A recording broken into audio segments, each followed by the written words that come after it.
एक तर वास येणार नाही बॉडीचा आणि मग काय स्फोट बीट होईल आणि सगळं नष्ट होईल असं त्यांना वाटलं असावं आणि मग ते सगळे निघून गेले. अशी ही एकंदर ब्रॉडर हकीकत आहे. तर आता आपण तपासामध्ये काय केलेलं आहे, ईडी होती आधी, इन्क्वेस्ट मध्ये कळालं ते डोक्याच्या जखमा वगैरे कळाल्या, फुटेज हे संशयित वाटत होतं. मग आपण खुनाचा गुन्हा दाखल केला काल रात्रीच. मग दुपारी यांच्याकडे डिटेल इंट्रोगेशन करून यांना अटक केली.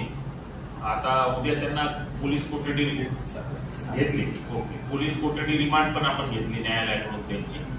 अजून मग त्यांच्याकडून ह्या गोष्टी आपल्याला रिकव्हर करायच्या, ह्या ज्या गेलेल्या आहेत त्याच्या घरातून. तर अशी एकंदर परिस्थिती आहे.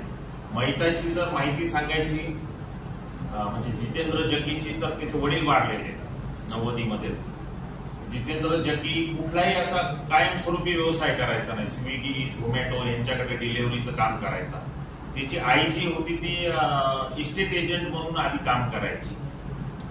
त्यानंतर जितेंद्र जग्गीचं लग्न झालं होतं 2009 मध्ये, पण डिवोर्स झाला, बायकोसोबत जमलं नाही, जे काय कारण असेल. अशी एकंदर परिस्थिती. सर, हे जे आरोपी त्यांचे काही जुना